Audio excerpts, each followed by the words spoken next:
안녕하세요. 얼마 전 저는 거의 새 인생을 선물 받은 거나 다름없는 사람입니다. 정말 기적적으로 저는 저의 인생을 지킬 수 있었어요. 지금 생각해도 아찔하고 두 번 다시는 경험하고 싶지 않은 끔찍한 기억으로 자리를 잡고 있을 만큼 큰 사건이었습니다.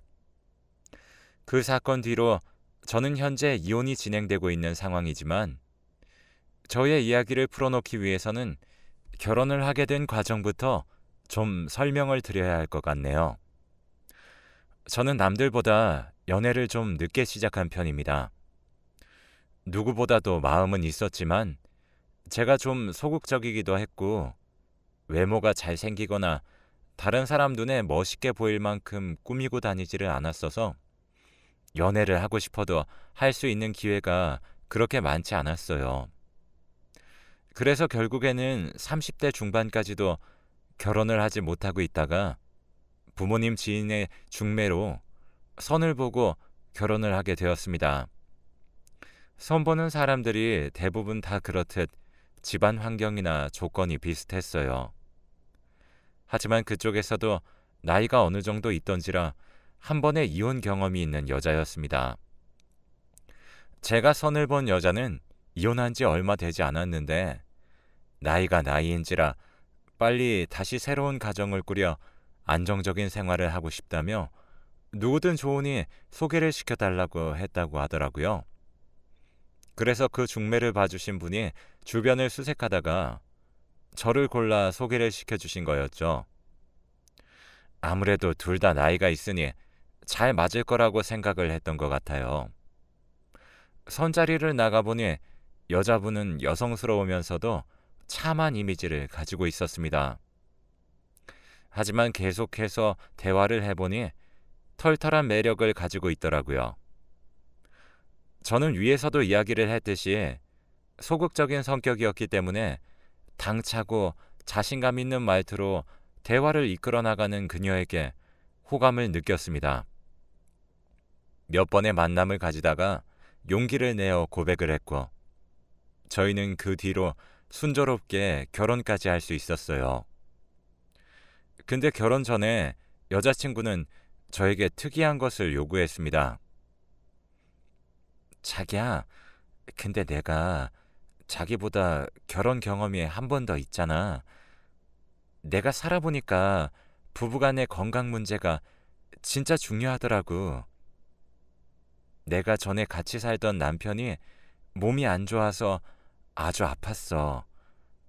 나는 그걸 옆에서 지켜보면서 간호하는 게 너무 힘들었고, 그래서 말인데, 우리 결혼 전에 건강검진을 좀 같이 받는 거 어때? 건강검진? 좋지. 요즘은 결혼 전에 다 한다고들 하잖아. 우리도 하자. 정말? 고마워, 자기야. 그럼 내가 건강검진 예약해 놓을 테니까 자기는 내가 말해주는 날짜 맞춰서 시간만 비워놔. 알았어. 처음에는 건강검진을 받자는 여자친구의 소리에 의아했지만 요즘은 의무적으로 부부가 되기 전 같이 받는 경우들이 늘어나고 있다고 하기에 저도 그렇게 하겠다고 했습니다. 다행히 건강검진 결과는 둘 다 건강한 쪽으로 나왔어요. 저는 어릴 때부터 비타민을 챙겨 먹을 정도로 건강에 신경을 많이 썼기 때문에 좀 당연한 결과였습니다. 덕분에 저희 둘은 더 기분 좋게 결혼 준비에 박차를 가할 수 있었어요. 우리는 순조롭게 결혼식을 마쳤습니다. 그리고 저는 예쁘고 성격 좋은 그녀가 저의 아내라는 것이 믿기지 않았습니다. 그래서 연애부터 시작해서 결혼 생활 내내 그녀에게 최선을 다했어요. 웬만하면 손에 물도 묻히게 하고 싶지 않아서 집에 가자마자 제가 밥을 다 차려주고 밥 다 먹은 후에는 설거지까지 다 해주었습니다. 하지만 처음에는 그녀를 사랑하는 마음에 청소를 도맡아 했지만 나중에는 제가 옷을 입고 출근을 하기 위해서는 저 스스로 빨래를 해야 했고 더러운 집에서 지내고 싶지 않아 청소까지 도맡아서 해야 했습니다. 고맙다는 소리만 할 뿐 저를 일절 도와주지도 않았어요. 처음에는 저도 아내를 아끼고 사랑하는 마음으로 저 혼자 해보려고 했었지만 사실 결혼 생활이란 것이 저 혼자 노력한다고 해서 되는 것이 아니었기 때문에 큰맘 먹고 아내에게 이야기를 했습니다. 여보, 당신도 이제 집안일 좀 같이 하면 안 돼? 우리 둘 다 똑같이 맞벌이 하는데 나 너무 힘들다. 빨래는 내가 할 테니까 당신은 빨래 개는 거라도 좀 같이 해줘. 청소기도 돌리고. 어? 여보, 힘들었으면 진작 말하지 그랬어. 나는 당신이 알아서 다 하길래 좋아서 하는 줄 알았는데 당신도 참 웃긴다. 그걸 그렇게 꽁하게 가지고 있다가 무슨 죄인 취급하면서 말해. 알았어. 나도 앞으로는 할게. 아내는 저에게 미안하다는 말 대신 마치 쪼잔한 사람 취급을 하며 어이없다는 듯이 말을 했습니다. 아니 세상에, 집안일을 누가 좋아서 혼자 하루 종일 하겠어요. 이건 취미로 해도 어려운 일인데 말이죠. 아무튼 그래도 아내는 그때부터 조금씩 집안일을 거두려고 하는 듯 했습니다. 하지만 얼마 가지 못했어요. 빨래 개는 거 말한 지가 한참인데도 일주일을 넘게 두었다가 옷장에서 옷이 떨어지면 그제서야 개었어요. 저도 처음에는 제가 해볼까 했지만 고쳐지지 않는 아내의 행동으로 인해 아내가 스스로 할 때까지 두었습니다. 근데 나중에는 아예 옷걸이에서 옷을 바로 빼서 입고 출근을 하더라고요. 청소도 마찬가지였어요. 아내는 눈에 보이는 곳만 청소를 할 뿐 그 외에는 손도 대지 않았어요. 평소에 워낙 깔끔하게 지내왔던 저는 모든 것이 눈에 거슬렸어요. 그래서 아내에게 제대로 청소를 해달라고 이야기를 했지만 그때마다 들려오는 소리는 또 저를 나무라는 소리였습니다. 아니, 당신은 왜 그렇게 깔끔 떨어?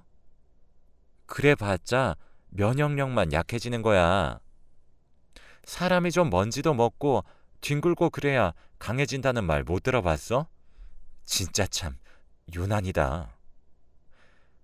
여보, 그 말은 이런 상황에서 쓰는 말은 아니지 않아? 그래도 사람이 사는 공간은 깨끗해야 할 거 아냐.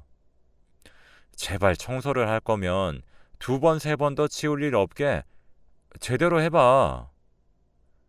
아니, 그럴 거면 당신이 하던가. 내가 언제 당신이 청소하고 빨래해 놓은 거 보면서 잔소리 한 적이 있어? 왜 이렇게 사람이 속이 좁아? 그냥 살아. 아내와 저는 청소나 집안일의 문제로 정말 많이 싸웠습니다. 하지만 결국 아내는 고쳐지지 않았습니다. 결국 다시 제자리로 돌아올 뿐이었어요. 덕분에 결혼 생활을 하면서 행복한 기억보다는 싸운 기억이 더 많을 정도로 저희는 지겹게 싸워댔습니다. 하지만 처음에는 누구나 이렇게 싸우면서 서로에게 맞춰간다고 하기에 저도 참고 또 참았습니다. 저는 결혼 생활 역시 처음이었기에 모두가 다 이렇게 고생하며 맞춰가는 줄만 알았어요. 근데 저에게는 이 싸움보다도 더 걸리는 것들이 결혼 생활 중에 몇 가지 있었어요. 아내는 저에게 끊임없이 건강 관리를 요구했습니다. 요리는 잘 못하는 사람이었기 때문에 밖에서 보양식을 자주 사와 저를 먹였고 건강식품이라든지 몸에 좋다는 것은 다 먹였어요. 게다가 아내는 그걸로 끝내지 않고 새벽마다 저를 깨워 운동을 시켰습니다. 그리고는 제가 조금이라도 감기에 걸리거나 몸이 아픈 것 같으면 심하게 핀잔을 주었어요. 여보, 그러니까 내가 건강관리 잘하라고 했지? 내가 주는 비타민 잘 먹고 새벽에 운동하는 것만 꾸준히 해도 안 걸릴 감기를 왜 그렇게 안 해서 걔도 안 걸리는 걸 걸리고 난리야. 아, 당신은 남편이 아픈데 그렇게까지밖에 말 못하겠어? 나 당신이 주는 거 꾸준히 먹고 운동도 열심히 했잖아. 요 며칠 내가 계속 야근하느라 피곤해서 못한 것뿐인데 그걸 그렇게 뭐라고 하면 어떡해. 아, 몰라. 빨리 병원 가. 병원 가서 주사 맞고 필요하면 링거도 맞고 오란 말이야. 여기에서 더 심해지면 어떡할 거야? 걱정하지 마. 한숨 자고 나면 나아. 아직 감기니까 그렇게까지 안 해도 돼. 제발 좀 조용히 해줘. 나 좀 쉴게. 빽거리며 감기 걸린 것을 나무라던 아내에게 저도 짜증이나 한 소리를 뱉었습니다. 아내는 한참을 째려보더니 문을 쾅 닫고는 나가버렸어요. 저는 순간 아내에게 큰 서운함을 느껴야 했습니다. 남편이 아픈데 오히려 핀잔을 주고 짜증을 내는 아내라뇨. 아내의 태도는 제가 아픈 것이 안타까운 마음이 아닌 뭔가 일이 틀어질까 화가 나고 불안한 듯한 모습이었어요. 꼭 제가 조금이라도 몸이 좀 안 좋다고 하면 불안한 기색을 보였었거든요.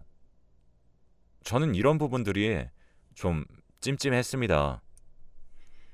하지만 그래도 저를 남편으로서 많이 아끼고 사랑하기 때문이라는 것으로 결론을 내리곤 했었어요. 그리고 또 이 이상한 결혼 생활을 더 이어나갈 수 있었던 건 장모님의 역할이 컸습니다. 장모님은 처음부터 저를 많이 아껴주셨어요. 결혼식을 하기 전부터 금이야 오기야 저를 바라보시면서 정말 백년 손님 대하듯 잘해주셨죠. 저희 집에도 일주일에 한 번씩은 오셔서 집안일도 해주시고 또 집안일을 제대로 해놓지 않은 아내를 보며 저 대신에 핀잔을 주기도 하셨어요. 하지만 그것만으로 장모님이 좋은 건 아니었습니다. 장모님은 늘 우리 사위 하시면서 저를 따뜻하게 불러주셨는데 제가 감기에 걸려 아플 때도 아내에게 소식을 듣고 오셨는지 버선발로 찾아와 죽도 끓여주셨어요. 저희 부모님은 식당을 운영하시며 하루 종일 시간 내기가 힘드셨겠어요. 저희와 가까이 살아도 오기가 쉽지 않으셨어요. 그래서 늘 장모님이 저희를 돌봐주시며 살림살이도 채워주시고 반찬도 해주시며 보살펴 주셨죠. 그런 장모님이 저는 늘 감사했습니다. 저희 장인어른은 상견례 자리와 결혼식 외에는 얼굴을 뵐 수가 없었어요. 밖에서 무슨 사업을 하신다고 하셨는데 그것 때문에 지방에서 혼자 따로 사신다고 들었어요. 그래서 중요한 일이 있을 때만 올라오시고 다른 날에는 뵙기가 어려웠습니다. 장모님은 그것 때문에 집에 혼자 있는 게 더 적적하셨는지 저희 집에 자주 오셨어요. 원래는 아내와 같이 살았지만 아내가 결혼을 하면서 출가를 하게 되어 그때부터 쭉 혼자 지내셨거든요. 그런 장모님의 모습이 안쓰럽기도 해서 저도 더 잘해드리고 있습니다. 외식도 한 번씩 하고 주말에는 같이 외출해서 바람도 쐬게 해드리고 쇼핑도 하는 등 아들처럼 챙겨드렸어요. 그런 저의 마음을 알아주신 장모님도 본인의 딸보다도 저를 더 많이 아껴주셨죠. 그런 장모님이 계셨기에 저는 아내와의 결혼 생활을 더 이어갈 수 있었습니다. 1년도 채 안 되는 결혼 생활을 유지하면서 저는 점점 아내의 생활 방식에 적응을 하고 있었고 그 덕에 싸움도 좀 줄어들게 되었어요. 물론 그 사이에는 장모님의 중재가 컸습니다. 하루는 제가 청소를 하고 있는데 소파에 누워 과자를 먹고 있던 아내가 바닥에다가 부스러기를 한가득 흘려놓았어요. 그래서 제가 한 소리를 했습니다. 여보, 음식 흘리니까 제발 앉아서 제대로 먹을 수 없어? 나는 청소하고 있는데 거기에서 계속 일거리를 얹어주면 어떡해? 아, 진짜. 당신이야말로 청소 좀 이따 하면 안 돼? 청소기 소리 때문에 TV 소리가 잘 안 들린단 말이야. 뭐? 평소에 청소도 한 번 안 하는 사람이 할 소리는 아니잖아? 내가 언제 안 했어? 내가 해도 당신이 마음에 안 든다고 다시 하니까 할 필요를 못 느껴서 냅뒀을 뿐이야. 난 했다고. 할 거면 내가 다시 할 일 없게 제대로 하던가. 청소 문제로 한창 또 싸우고 있던 와중에 냉장고에 반찬을 채워주러 장모님께서 갑작스럽게 집으로 방문을 하셨습니다. 아니, 너네 무슨 일이야? 왜 그렇게 싸워? 싸우는 소리가 밖에까지 다 들린다. 동네 사람들 다 듣게 생겼다.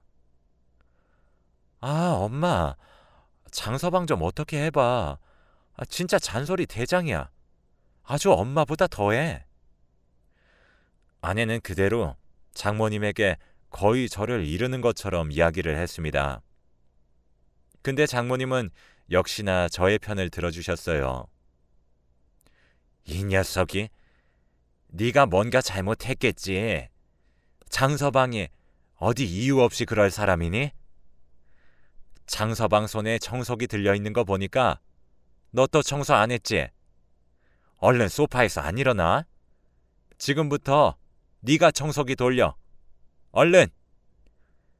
장서방은 얼른 청소기 넘겨줘. 저게 아주 집에서 하던 버릇 그대로 여기서 하고 있어. 너 이제 주부야. 살림을 맡았으면 제대로 해야 할 거 아니야. 얼른 청소해. 장서방은 나 따라와서 반찬 맛 좀 봐. 우리 장서방 좋아하는 거 잔뜩 해왔으니까.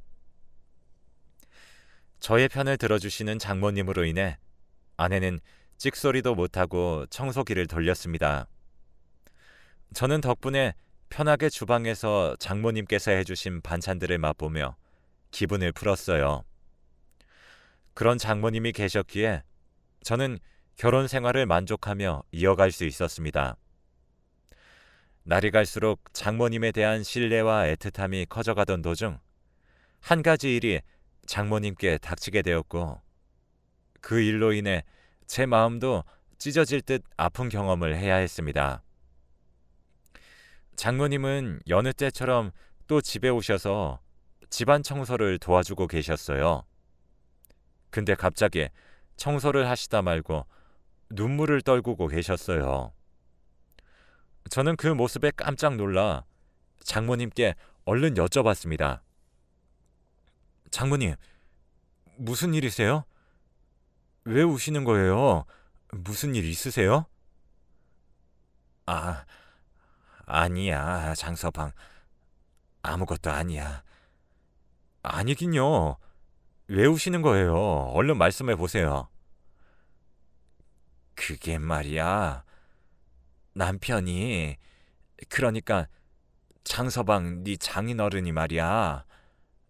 원래 몸이 좀 안 좋기는 했는데 최근에 간이 좀 안 좋아졌다고 하더라고.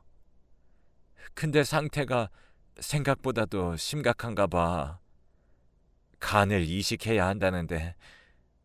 아이고, 우리 남편 어쩌지? 우리 애 아빠 어떡해, 장서방? 장모님, 일단 진정하세요.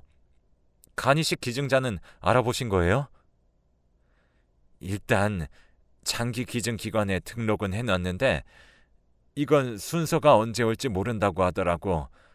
그래서 가족 중에서 먼저 알아보는 게 일반적이라고는 하는데 사실 나는 무서워, 장서방.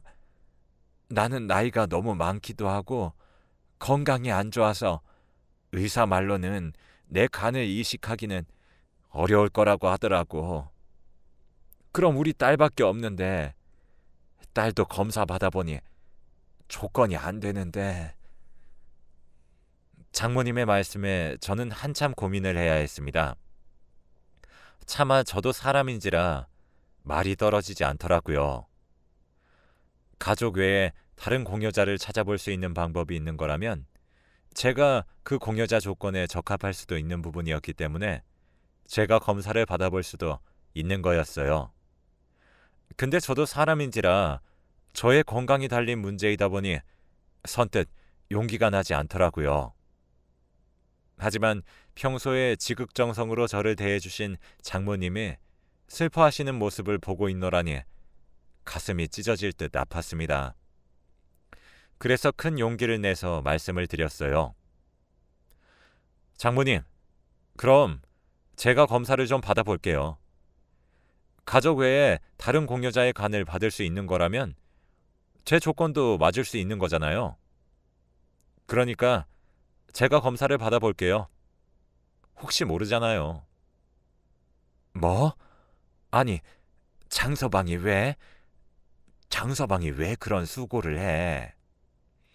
괜찮아요, 장모님. 장인어른이면 장모님같이 제 부모님이시잖아요. 비록 자주 찾아뵙지 못하고 효도를 잘 못해서 죄송하긴 하지만 만약에 조건이 잘 맞아서 제 간을 드릴 수 있으면 그걸로 평생 효도한 걸로 생각하면 안 될까요? 고맙네. 고마워, 장서방. 내가 이기적이지? 이러려고 말 꺼낸 건 아니었는데 자네에게 면목이 없어. 미안하네. 아니에요. 장모님, 내일 당장 검사 받으러 가요. 장인어른은 입원하신 거죠? 안 그래도 사실 지금 병원에 있어. 너희들 걱정할까봐 내가 말은 안 했는데 내일 같이 가보자. 장모님은 처음에는 저를 말리시다가 제가 꼭 검사를 받고 싶다고 하니까 수락을 해주셨어요. 그래서 바로 다음날 저는 직장에 연차까지 내가며 병원으로 갔습니다. 제 간이 장인어른의 간과 잘 맞는지 검사를 진행했고 다행히도 결과는 적합하다는 판정이 나왔습니다. 기적 같은 일이었죠.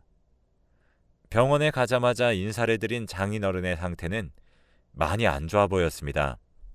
황달에 피부는 완전히 검게 그을린 듯이 변해 거의 사람의 모습이 아닌 것처럼 보였죠. 그래서 장인어른의 상태가 심각하다는 것을 알 수 있었고 저는 그 모습을 보며 더더욱 제가 공여자가 되기를 간절히 바랬습니다. 그래서 하루빨리 수술을 진행하기 위해서 저는 입원 수속을 밟았어요. 아내도 그때는 저에게 정말 고맙다며 눈물을 흘리며 이야기를 했죠. 여보, 정말 고마워. 어렵고 힘든 결정이었을 텐데 자기가 이렇게 용기 내줘서 우리 아빠 오래 사실 수 있을 것 같아. 정말 고마워, 여보. 내가 자기한테 평생 잘할게. 아내의 진심 어린 이야기에 저도 떨리고 긴장되는 마음들이 많이 녹아내렸습니다. 수술 당일이 되어 저는 수술실로 들어가기를 기다리고 있었습니다. 간호사들도 준비하고 있으니 곧 들어갈 마음의 준비를 하라며 저와 가족들에게 이야기를 해주었죠. 이날은 정말 큰 수술이었기 때문에 저희 부모님도 와 계셨어요. 하지만 바쁜 식당 일을 제쳐두고 와 계신 게 마음에 걸려 저는 수술을 들어가기 전 부모님부터 보내드리고자 했습니다. 저는 장모님과 아내에게 말씀을 드리고는 부모님 배웅을 나가기 위해 자리를 비웠어요. 부모님은 극구 괜찮다고 하셨지만 제가 마음이 편하지 않아 겨우 보내드렸습니다. 두 분 다 차를 타고 병원 밖을 나가시는 것을 보고 다시 병실로 들어가는 길에 저는 살짝 문이 열린 병실 안에서 들려오는 소리를 듣고는 그 자리에서 얼음같이 굳을 수밖에 없었습니다. 예, 너는 다른 남자애들은 그럼 정리한 거니? 해야지. 생각보다 좀 재미있는 애들이 많아서 천천히 하려고. 어차피 이 인간 수술 끝나고 나면 바로 안녕할 사이인데 꼭 정리할 필요가 있나 싶어서. 저는 여기까지 듣고는 이게 대체 무슨 상황인가 싶었고 도저히 믿기 힘든 소리에 현기증까지 나는 듯 했습니다. 하지만 곧 정신을 차리고 얼른 둘의 대화 내용을 녹음했습니다. 지금까지 들은 내용만 해도 이미 아내는 저 몰래 다른 사람들을 만나고 있었고 앞으로의 대화 내용 안에서도 아내의 바람핀 내용들이 더 나올 것 같았거든요. 근데 저의 예상과는 달리 이 둘의 대화 내용은 더욱더 경악스러운 방향으로 흘러갔습니다. 같이 사는 동안 얼마나 지겨웠는지 알아? 못생긴 게 말만 많아가지고 맨날 잔소리야. 지겨워 정말. 아버지 이식수술 끝나고 이혼해버려야지. 더는 같이 못 살겠어. 야, 그래도 결혼 생활하면서 네가 좀 잘했으면 수술 얘기 꺼내기가 더 쉬웠을 거 아니야. 너 때문에 늦춰진 줄이나 알아? 그 사이에 네 아빠는 고비를 몇 번이나 넘겼는지. 네가 하도 쟤한테 막대해가지고 내가 얼마나 힘들었는지 알아? 매번 반찬 가게 돌아다니면서 반찬 사다 바치는 게 쉬운 일인 줄 알아? 갖다 바치는 족족 먹기는 또 얼마나 잘 먹어대는지. 아무튼 잘 보이느라고 혼났어 이 기집애야. 아 몰라. 어쨌든 여기까지 잘 왔잖아. 그러게 잘 오긴 했지. 너네 결혼 전에 건강검진 받고서 간에 조금이라도 문제 있었으면 바로 팽이었는데 혈액형도 네 아빠랑 잘 맞고 간도 건강하다고 하기에 일단 진행한 거지. 그러니까 나 고생했다고. 진짜 나 요즘 너무 힘들었어. 그래 고생 많았어. 저 인간도 유언장만 제대로 썼으면 그냥 보내버릴 텐데. 간은 다 죽어가면서 정신만 멀쩡히 살아서는 왜 지 앞으로 사놓은 땅을 사회에 환원하겠다고 난리인지 모르겠다. 아주 그냥 이번에 수술만 잘 끝나면 내가 어떻게든 해서 그 땅 네 앞으로 넘겨놓을 거야. 두고 봐. 놀랍게도 그들은 제가 믿을 수 없는 소리들을 하고 있었습니다. 살짝 열려있는 병실 문 사이로 들리는 내용을 들으니 애초부터 적합한 간을 내놓게 할 목적으로 남편감을 찾고 있었고 그 덫에 제가 걸린 거였어요. 그래서 결혼 전에 건강검진을, 결혼 후에는 건강관리니 이것저것들을 요구했던 거였죠. 이 둘은 간 이식을 받기 위해서는 방법이 좀 여러 가지가 있는데 가장 기본 순서인 국립장기이식관리기관에 등록을 해놓으면 뇌사자에게 이식을 받게 되는데 이게 또 순서가 있어서 언제 받을 수 있을지 모른다고 했습니다. 그래서 가족들 중에 찾아보는 게 일반적이라며 저에게 간 이식을 은근슬쩍 권유했던 거였어요. 물론 제가 먼저 한다곤 했지만 어쨌든 제 입에서 이런 말이 나오도록 유도한 거잖아요. 게다가 이 둘은 장인어른을 진짜로 살리고 싶어서 이 일을 저지른 게 아니라 장인어른이 마련해둔 땅과 관련된 재산 문제가 얽혀있는 듯 했어요. 그래서 이 어마무시한 계획을 하게 된 거였죠. 저는 감히 상상도 못해볼 일을 저지른 이 둘에게 큰 배신감을 느낀 것과 함께 하늘이 노할 만큼의 큰일을 저지른 이 둘을 제대로 혼내줘야겠다고 생각을 했어요. 그래서 일단은 병실 문을 벌컥 열고는 곧장 달려가서 아내와 장모라는 인간의 뺨을 세차게 때려버렸습니다. 그리고는 완전히 난동을 피웠어요. 이 사기꾼들아, 지금 니네들 한 말 도대체 무슨 말이야? 너네 내가 가만 안 둬? 이것들이 하늘 무서운 줄 모르고 이렇게 무시무시한 일을 저질러? 이 천하의 못된 것들이! 얌전히 부모님을 배웅 나갔던 남편과 사위가 완전히 흥분한 상태로 달려드니 이 둘은 크게 당황을 했습니다.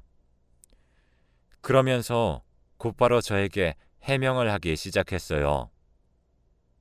저 장서방, 내 말 좀 들어봐. 지금까지 얘기 다 들은 거야? 근데 있잖아, 이거 오해야. 오해라고. 뭐? 오해? 이게 오해라고요? 그래, 오해야. 내가 다시 설명할게. 제발 들어봐. 웃기지 마. 안 들어. 너네 다 내가 끝내버릴 거야. 너네는 재산 받을 자격도, 이 땅에서 제대로 숨쉬고 살아갈 자격도 없어. 알아? 경찰에 신고할 거야. 신고해버릴 거라고. 저는 장모고 뭐고 어른 할 것 없이 욕을 무더기로 하고는 병실을 뛰쳐나왔습니다.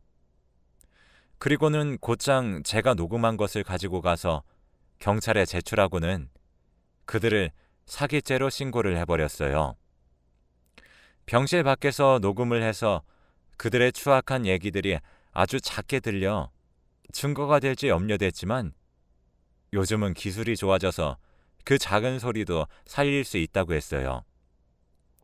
그래서 저는 민간업체에 맡겨 완벽하게 녹음본을 만들어 경찰에 증거로 제출할 수 있었습니다. 내용 안에 증거가 다 들어있었기 때문에 제 신고는 정상적으로 접수가 되었습니다. 그 뒤로 저는 이혼 소송까지도 같이 준비를 했어요. 이 일을 계기로 제가 입은 정신적인 피해에 대해서도 전부 다 청구를 했습니다. 이들은 처음부터 장인의 재산을 노리고 저를 범죄에 이용할 목적으로 사기를 쳤기 때문에 아는 변호사에게 자문을 구하니 구속이 될 확률이 크다고 했습니다. 그래서 이들은 완전히 빼도 박도 못하게 되는 상황이 되었습니다. 저에게는 둘이 함께 찾아와 몇 날 며칠을 무릎 꿇어가며 미안하다고 싹싹 빌어대며 난리를 피웠어요. 여보, 미안해. 나 좀 살려줘, 제발. 당신 아직 간 떼낸 것도 아니잖아. 근데 왜 이렇게까지 하는 건데? 다신 안 그럴게. 당신 눈앞에도 안 나타날게. 돈도 달라는 대로 다 줄 테니까 제발 합의만 해줘. 장서방, 미안하네. 정말 미안해. 내가 늙어서 노망이 나서 그랬네. 내가 잘못이야. 내가 왜? 너넨 둘 다 쓰레기야. 나쁜 것들이라고. 너네 같은 것들이 사회에 있으면 공기만 더러워질 뿐이야. 그냥 감방 들어가서 제발 새 사람 돼서 나와. 이 둘은 저의 바짓가랑이를 잡아끌며 애원을 했지만 저는 받아주지 않았어요. 끝까지 합의를 해주지 않았습니다. 그래서 현재는 제가 예상한 대로 재판이 진행되고 있어요. 이 두 모녀의 만행을 모르는 장인어른은 아무 잘못이 없다는 생각이 들어 장인어른의 재산을 노리고 파렴치한 짓을 했다는 걸 전부 다 말해주었습니다. 그랬더니 장인어른은 노발대발하며 변호사를 불러 장모님과의 이혼을 준비하셨어요. 알고 보니 아내와 장모의 계획은 치밀했습니다. 그리고 제가 전혀 알지 못했던 충격적인 사실을 알게 되었어요. 그건 바로 장인어른과 아내는 남남이나 다름없었습니다. 5년 전에 장모가 장인어른과 재혼을 해서 가족이 되었다고 했어요. 장인은 일찍 부인이 죽고 아들마저도 10년 전에 교통사고로 세상을 떠나는 바람에 외롭게 이 세상을 살아가고 있었는데 그때 만난 사람이 장모라고 했어요. 그런데 장인이 간암투병을 하면서 일부 재산만을 남겨놓고 모든 재산을 사회에 환원하겠다고 말을 하고부터 변하기 시작했다고 했습니다. 재산을 일일이 확인해가며 딸의 앞으로 재산을 돌려놓으라고 울며 불며 설득을 했다고 하더군요. 하지만 장인은 눈 하나 깜빡 안 하고 그들의 설득을 거부했다고 했습니다. 내가 오래 살면 모를까 일찍 죽는 마당에 공헌이라도 하고 죽고 싶다고 말했다고 하더군요. 그래서 아내와 장모는 어떻게든 장인을 살리려 온갖 방법을 썼고 그 타켓이 저였던 것입니다. 나중에 생각해보니 이상한 부분도 있었던 것 같아요. 처음에 아내를 소개시켜준 분이 제 혈액형과 건강 유무를 먼저 물어봤거든요. 아마도 이들은 소개해준 부모님 지인에게도 이 부분을 가장 먼저 고려했던 거였습니다. 놀랍게도 장인어른은 동네에서도 소문난 땅 부자였거든요. 그리고 이 둘의 재판이 진행되는 동안 기적적으로 장인어른에게 뇌사자 공여자가 배정됐습니다. 지금은 장인어른은 아직 회복이 되고 있는 상황이라 제가 계속 보살펴드리고 있습니다. 그리고 이혼과 재판도 아직 현재 진행 중인데 조만간 결판이 날 것 같아요. 하루빨리 일들이 다 정리가 되길 기다리고 있습니다. 저희 부모님께도 이 상황을 다 말씀드렸더니 깜짝 놀라시며 처음에는 많이 힘들어 하셨습니다. 하지만 장인어른과 이야기를 전부 말씀드리고 나니 그제서야 좀 진정이 되신 듯 했습니다. 그리고는 천만다행이라고 하셨어요. 간을 빼앗기기 직전에 알게 된 모든 상황이 기적이라고 하셨죠. 저도 하늘이 도왔다고 생각합니다.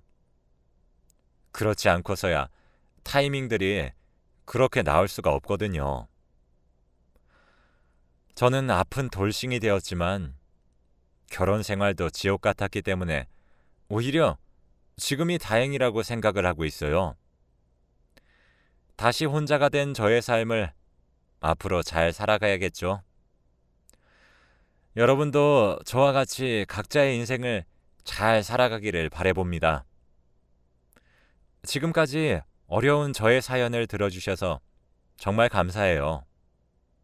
힘든 과정을 보내고 있는 저에게 많은 응원 부탁드립니다. 감사합니다.